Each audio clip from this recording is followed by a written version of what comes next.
She didn't break your heart. She unmade you. You stand in the rubble of what you thought was your life, sifting through the debris of a personality she designed and then demolished for sport. You call it a breakup, a painful ending. That is a lie you tell yourself to soften the blow. This was not an ending. It was a strategic disassembly. She didn't just leave. She took pieces of you with her, pieces you didn't even know were detachable until you saw the empty spaces where they used to be. She was not your partner. She was your architect, and she built you into a magnificent cathedral of devotion, only to prove she had the power to tear it all down to the foundation. You thought her intensity was passion. You mistook her obsession for love. Remember how it began?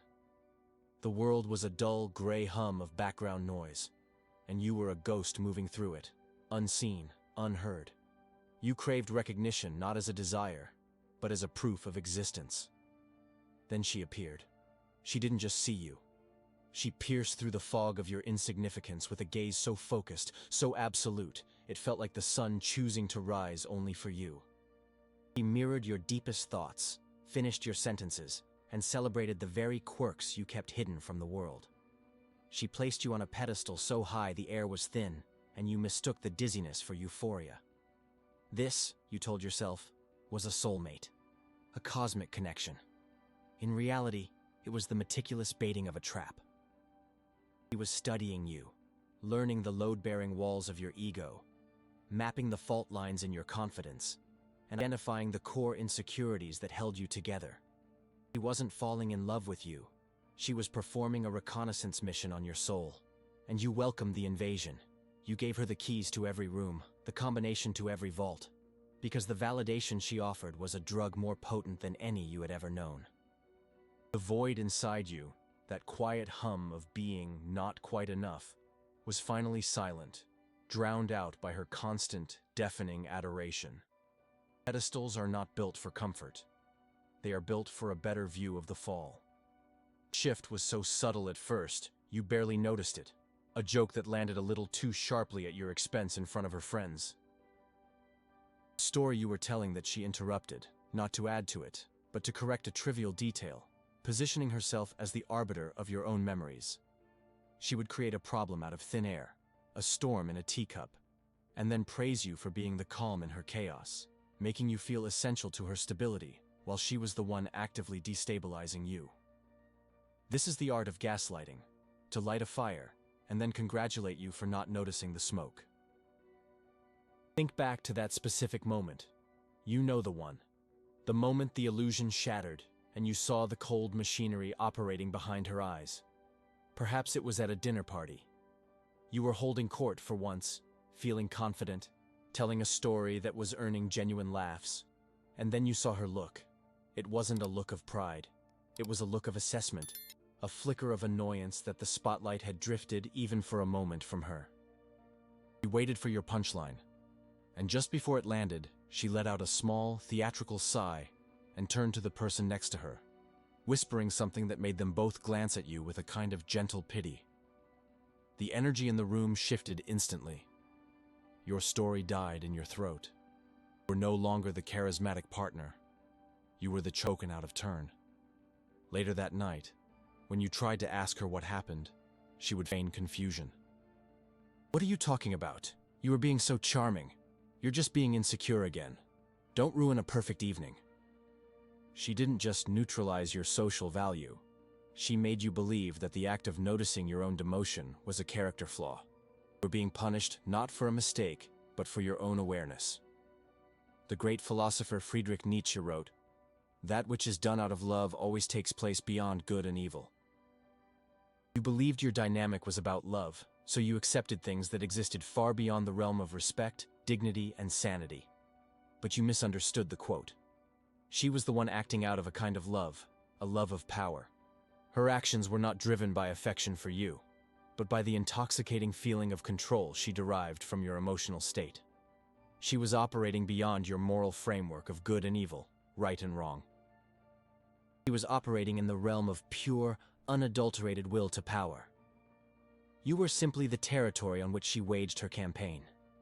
You were not a participant in a relationship. You were the raw material for her masterpiece of psychological domination. You are now a ghost of a different kind. Not the invisible man in a gray world, but a specter haunted by the memory of a light that was never real. You are trapped in a feedback loop of her creation, replaying her moments of affection to soothe the pain of her moments of cruelty, not realizing they are two sides of the same coin. Her love was the setup. Her cruelty was the payoff. You are left questioning your own sanity, your own worth, your own perception of reality. This is her final victory, to live inside your head, rent-free, as the voice of your own self-doubt. But what if I told you that this psychological prison she built has a fatal design flaw? The flaw is you.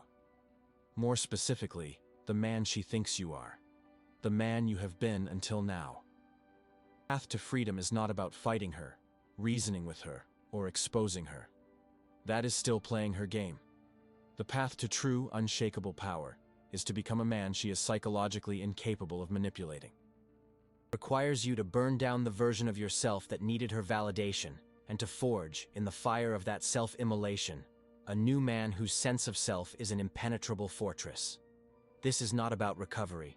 This is about rebirth through strategic demolition. Before we begin to draw the new blueprints for your mind and arm you with the psychological weaponry to dismantle her influence forever, I require a declaration of your intent. This is not a passive viewing experience. It is an enlistment. Subscribe to Dominio Psicologico. Activate the notification bell to be summoned for every strategic briefing. Press the like button as a salute to the war you are about to wage on your own weakness. And in the comments below, I want your intelligence report. First, tell me the city or country from which you are joining this front. Second, and more importantly, name the power trauma. Describe that one precise moment when you felt your control, your very sense of self, completely and utterly shatter under her influence. Do not be ashamed of the wound. We are going to turn it into a weapon. Let us dissect the anatomy of your defeat. This will be cold, precise, and devoid of the sentimentality that has poisoned your judgment. You did not stumble. You were not a victim of circumstance. You were an active participant in your own dethronement. Your authority was not stolen. It was surrendered, piece by piece, in a series of strategic blunders you mistook for acts of love.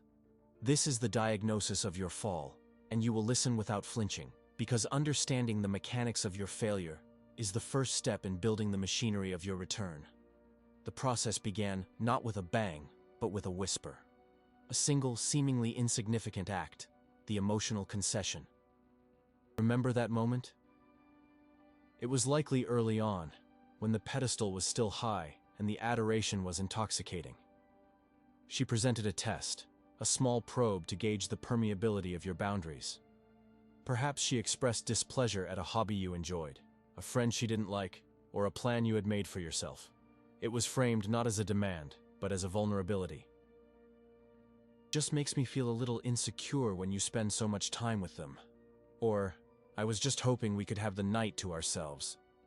You, operating under the delusion that relationships are about eliminating all friction, saw this as an opportunity to be the hero, the provider of comfort.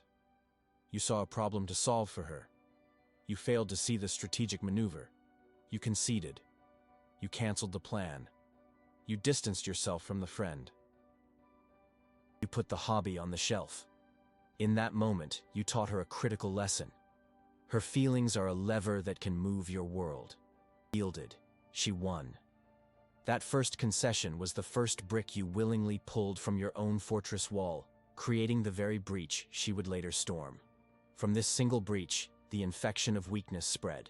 The next stage was the loss of control. Having learned that your actions could be dictated by her emotional state, she began to use it as a tool of governance. Your life ceased to be a territory you commanded. It became a minefield you navigated. You started walking on eggshells, preemptively altering your behavior not based on your own principles or desires, but on a forecast of her potential reactions. You stopped talking about your successes at work because her congratulations felt strained, tinged with a competitive resentment. You avoided bringing up financial concerns because her anxiety would spiral into a dramatic crisis that you would be tasked with managing. Her silence became a weapon. You would find yourself frantically replaying conversations in your head, trying to pinpoint the unknown transgression that had earned you the cold shoulder. Her silence is dominance, not inattention. It is a calculated withdrawal of warmth designed to make you desperate for its return, willing to do anything to restore the climate. You were no longer the thermostat, setting the temperature of your own life. You were the thermometer, merely reacting to the weather she created. This leads directly to the most pathetic stage of the downfall, the desperate search for validation. Your sense of self, once anchored within, became untethered. It now required an external signal from her to feel real. Her approval was the air you breathed, and her disapproval was a suffocating vacuum. You began to perform for her. You dressed not for yourself, but for the compliment she might give. You told jokes not because they were funny, but because her laughter was a confirmation of your value. You became a court jester in a kingdom of one, dancing for the amusement of your queen. This is where Nietzsche's diagnosis becomes brutally clear. You abandoned what he called master morality, the code of the strong, who create their own values and find worth within themselves. Instead, you adopted slave morality. You began to see goodness not in strength, confidence, and self-direction, but in appeasement, self-sacrifice, and her happiness. You convinced yourself that being a good boyfriend meant making her happy at all costs, even at the cost of your own soul. You believed this was love. It was servitude. She wasn't looking for a partner. She was cultivating a subject.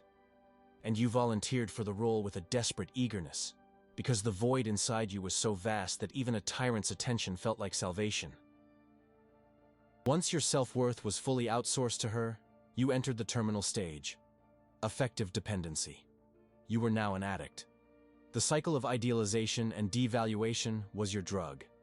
The highs of her affection were euphoric, a temporary relief from the gnawing insecurity she herself had cultivated. The lows of her withdrawal or criticism were excruciating, a personal hell of self-doubt and anxiety. Your entire emotional equilibrium was in her hands. Text message left on read could ruin your day.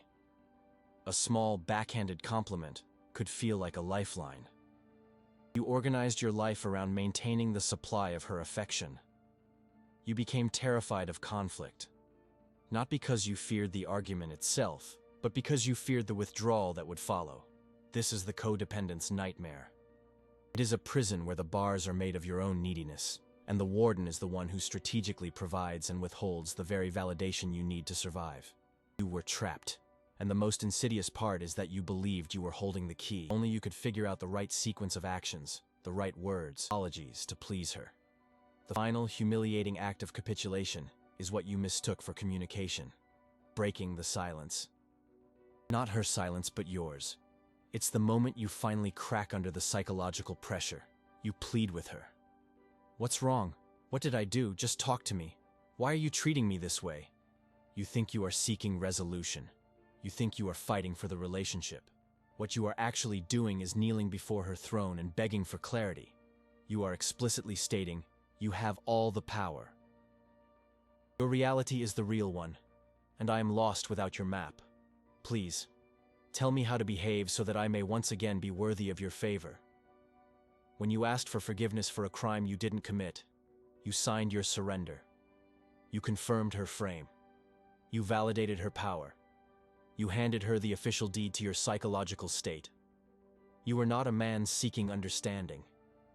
You were a prisoner negotiating the terms of his confinement with the jailer. Let's be clear about the objections already forming in your mind. But I loved her, you might say. What you call love was a desperate need to fill a void. Nietzsche wrote of the will to power as the fundamental driving force of all life.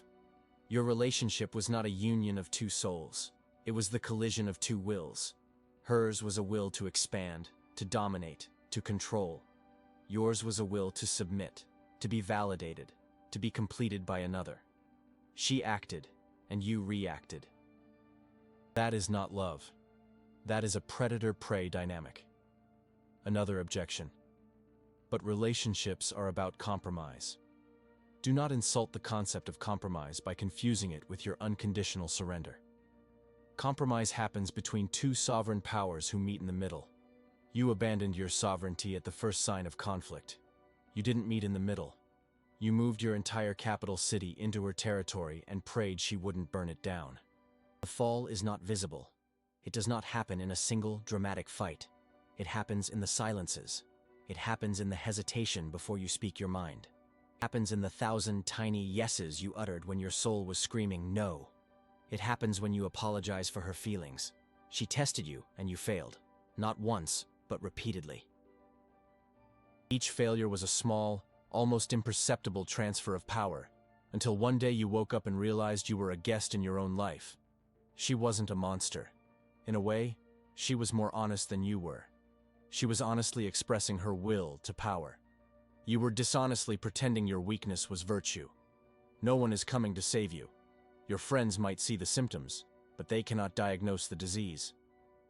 Your family may offer comfort, but they cannot fight the war that is being waged inside your head.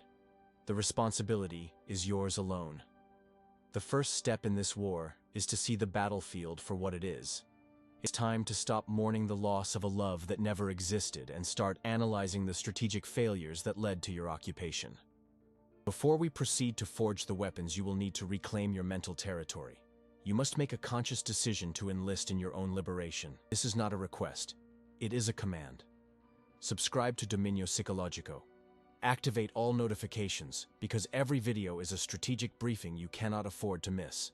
Hit the like button as a symbolic gesture of crushing your former, weaker self. And now, report for duty in the comments.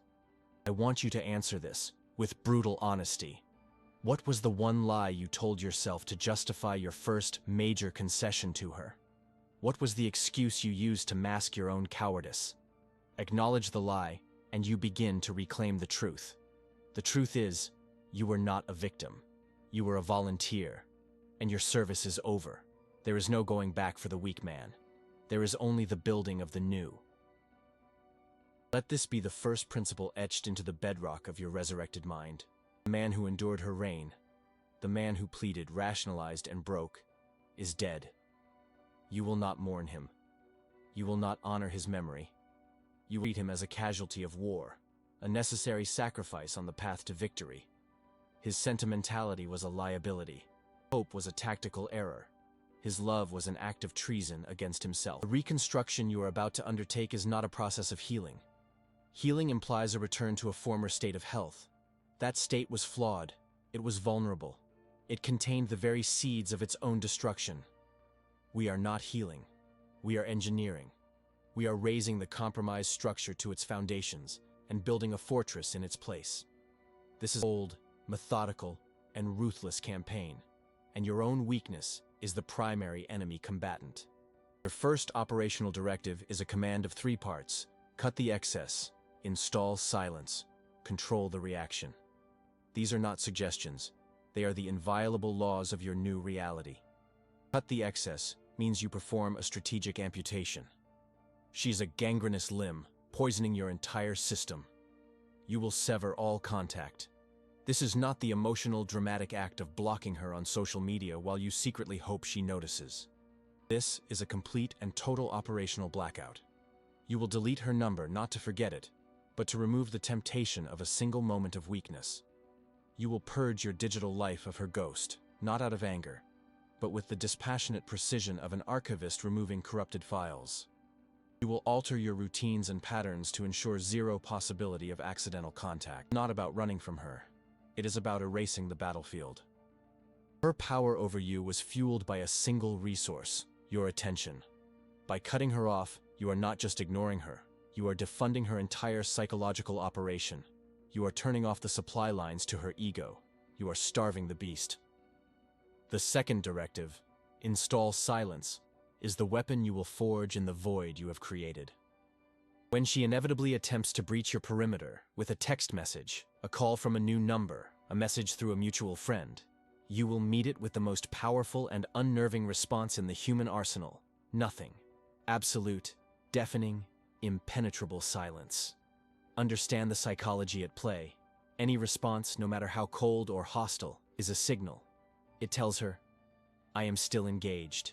You still have the power to provoke a reaction from me. The connection, however frayed, still exists.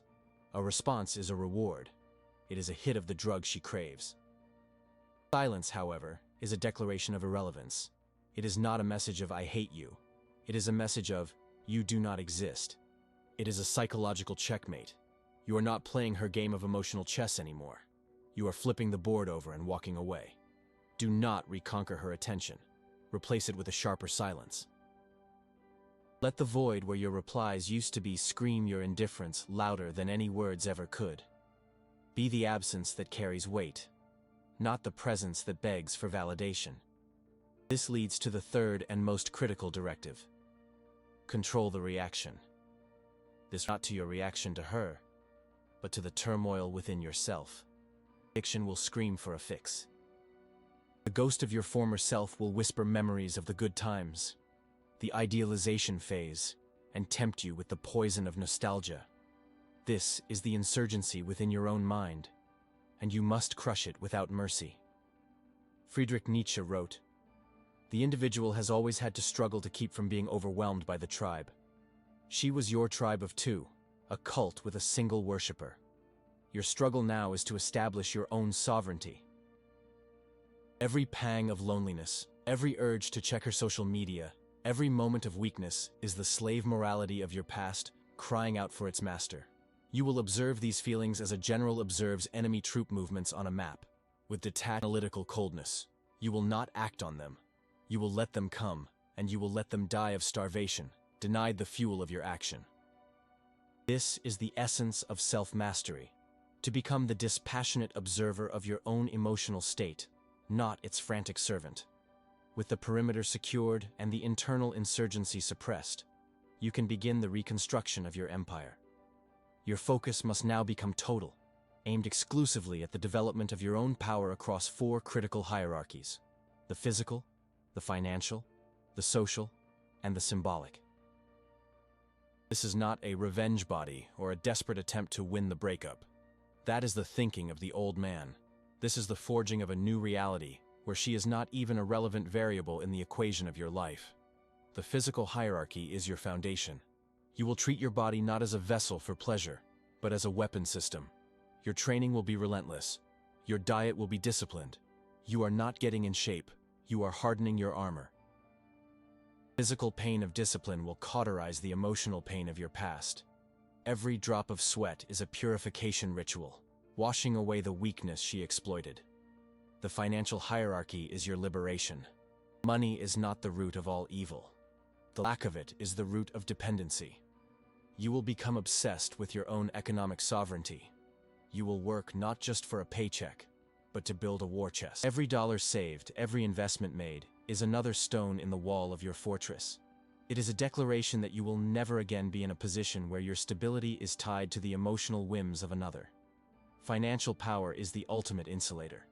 It buys you freedom, options, and the most valuable commodity of all: the ability to walk away from any situation that does not serve your purpose without a moment's hesitation. The social hierarchy is the recalibration of your value. The old man's world revolved around her. Your new world will be an empire of your own making. You will cultivate a network of strong, ambitious men who hold you to a higher standard. You will seek mentors, not sycophants. You will cut out any remaining friends who are her sympathizers, who tell you to just be nice or try to talk to her. They are enemy agents, whether they know it or not. Social life will become a reflection of your new identity, purposeful, strategic, and built on mutual respect and ambition, not on shared emotional drama.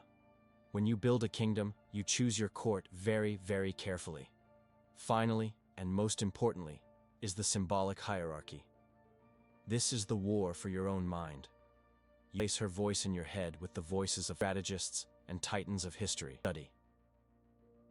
You will develop a personal philosophy, a code, an unshakable internal framework that dictates your actions. This is the Nietzschean imperative of becoming what you are. You are not discovering yourself. You are inventing yourself. You are the sculptor, and your own character is the marble. The void she left behind will not be filled with another woman. It will be filled with purpose, with a mission so compelling that it consumes your every waking thought. A man who wants to be loved will be discarded. A man who imposes his presence will be feared. But a man with a mission that transcends both love and fear becomes a force of nature. He is not feared. He is respected. He is not loved. He is admired. He operates on a plane she cannot even comprehend. This is not a hope. This is a plan. It is the blueprint for the man she is psychologically incapable of manipulating. He knows how to deconstruct the needy, the validated, the emotional. The cold, disciplined, self-contained man of purpose is a creature from another reality to her. She has no weapons that can harm him. Her emotional storms will break against the walls of his indifference. Her attempts at manipulation will be met with the silent amusement of a king watching a child play with toys. The time for analysis is over. The time for action is now. You are ready to burn the old self and forge the new, then formalize your commitment. Subscribe to Dominio Psicologico and activate all notifications, for this is your new command center. Press the like button as a symbolic gesture of putting your boot on the neck of your former weakness, and now, answer the call in the comments below. With the silence you are about to impose, with the vast mental and emotional energy you are about to reclaim, answer this one question. What is the first brick you will lay in the foundation of your new empire? Name the one specific, tangible goal, physical, financial, or intellectual, that you will achieve. Declare your first act of construction.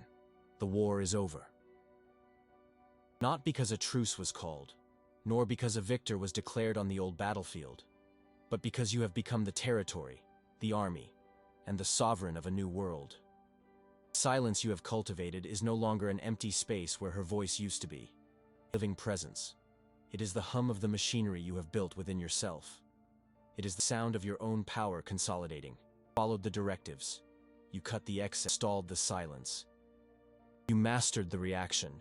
You have laid the foundation of your empire, brick by painful brick, discipline by brutal discipline. And now, in the quiet of your new capital, you await the inevitable. An echo from the old world, a ghost knocking at the gates, and it will come. Make no mistake. When her other sources of validation run dry, when the thrill of a new conquest fades, her memory will return to you. Not out of love, but out of a need to test her own power. She will remember the magnificent cathedral she built and then demolished. She will become curious about the ruins. She will send a probe, a simple text message designed to breach your walls. Thinking of you? Or, how have you been? It is a key, designed to fit the lock of the old man, a lock that no longer exists. Here, at this final checkpoint, is where your transformation is truly tested. The old man, the ghost you have exorcised, would feel a surge of something. Vindication, anger, perhaps even a flicker of hope. He would see this as a move on the chessboard, a chance to finally say his piece, to show her how much he has changed, to win. This is the final, most seductive trap of slave morality, the desire to prove your worth to your former master. But you are not him. You will see her message, and you will feel nothing. Not a forced indifference, not a disciplined suppression of emotion, but a genuine, profound, and soul-shaking nullity. It will be like finding a letter written in a language you have forgotten, from a person you can no longer place. You will not block her. Blocking is an emotional reaction. It is a declaration that her communication is a threat that must be actively repelled. It is a scream into the void. Your response will be far more devastating. You will do nothing. You will read the message, put your phone down, and continue with your mission. You will continue your workout. You will continue building your business. You will continue reading your book. Her message will simply be an uninteresting piece of data that requires no action. This is the ultimate expression of power. It is not a counter move. It is the revelation that you are no longer playing the game. You have not flipped the board over in anger. You have simply evolved beyond the need for boards and games altogether. Let us analyze the psychological devastation this unleashes upon her. A manipulator's entire reality is built upon cause and effect. Their actions are levers designed to produce predictable emotional reactions in others. Your anger would have fed her. Your sadness would have validated her. Even your happiness, flaunted for her to see, would have been a signal that she still occupied a space in your mind. But your silence, this new silence, is different. It is not the pained silence of the wounded man. It is the vast, empty silence of the void. It is a black hole where her power used to be. It tells her not that she is lost, but that she never mattered. It erases her. For a personality constructed around the need to be the primary force in another's emotional life, this is a fate worse than hatred, a terror of absolute irrelevance. She will question her own power, her own memory, her own significance. You have not defeated her. You have rendered her a ghost in your reality. Remember the premise you accepted at the beginning of this journey? That she didn't break your heart, she unmade you. That was a necessary, though incomplete, truth. Let us now state the final, absolute truth. The man she thought she unmade was a flawed prototype. He was a structure built on a foundation of need, seeking external validation to feel whole. She was not the architect of your destruction. She was the catalyst for your reconstruction. The fire she set was not meant to destroy you, but to burn away the weak, sentimental, and dependent man you were pretending to be. Nietzsche wrote, "What does not kill me makes me stronger." You have misunderstood this quote your entire life. It is not about mere survival. It is about metabolizing poison into power. You did not just survive her. You consumed the very chaos she deployed and used it as fuel to forge an unbreakable will. The pain was the point. The humiliation was the hammer. The heartbreak was the crucible. She was the unwitting blacksmith of the man you were always meant to become. You now understand that respect is not a negotiation. It is not something you ask for or earn through good behavior. Respect is a byproduct of power, and power is a byproduct of self-possession. It is imposed. It is imposed by your absence from her drama. It is imposed by the new hierarchies you command. It is imposed by the quiet, unshakable certainty of a man who has a mission that is infinitely more compelling than the memory of a woman. You have become a force of nature, and the weather of her moods no longer affects your climate. She may try again. She may escalate. She may attempt to use mutual friends to gauge your reaction. All her efforts will break against the shore of your new reality. They will see you, and they will report back to her not about a man who is heartbroken or vengeful, but about a man who is different. A man who is calmer, stronger, more focused. A man whose presence carries a weight they cannot quite define. They will tell her that when they mentioned her name, you did not react. You simply nodded, as if hearing of a distant acquaintance from a forgotten past, and changed the subject back to the things that matter. Back to the future. Back to the empire. This is your final victory. Not a dramatic confrontation, but a quiet, irreversible transfer of power. The ultimate revenge is not to make her suffer, but to make her insignificant. You have not recovered. You have been reborn. The void within you that she so expertly exploited is no longer a void. It is a wellspring of your own creation, filled with purpose, discipline, and an unshakable sense of self. The danger was never her. The danger was the man who needed her light to feel seen. So, let her watch from the ruins of the world she once commanded.